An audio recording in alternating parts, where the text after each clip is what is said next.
Hey there, Simplicity Customer Success, back with you with another how-to video. Today we're going to go over how to delete files, how to restore deleted files, and how to permanently delete files. So as always, we're going to log in with our credentials, and we'll navigate directly to the Files tab here up top. Now, I only have one folder and one file in that folder, if you remember from our previous videos, that SLA tiers file.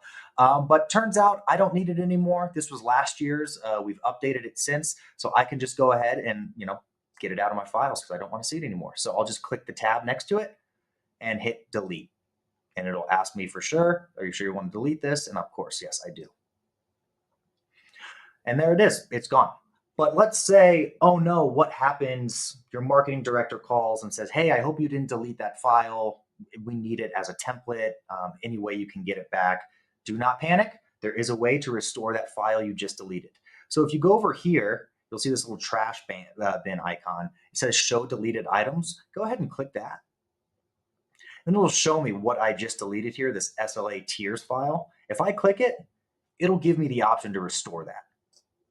And then it's going to tell me you're about to restore the following file to its most recent version. And that's exactly what I wanted. I deleted it at its most recent version, and I'm restoring it at its most recent version to get it back. So I'll go ahead and hit restore.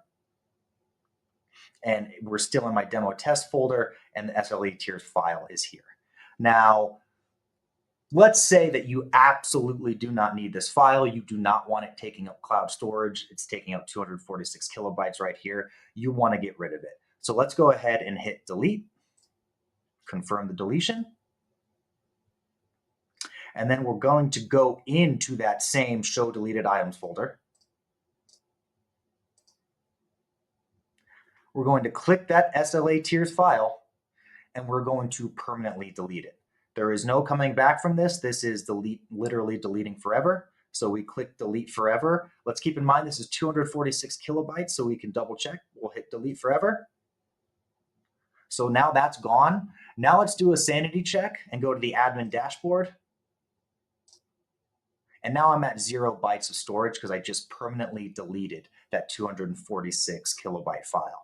If it was not permanently deleted, that storage would still be being consumed, and it would still reflect 246 because it hadn't been permanently deleted. But that's how it's done, folks. Pretty simple. Look forward to our next video. Have a great day.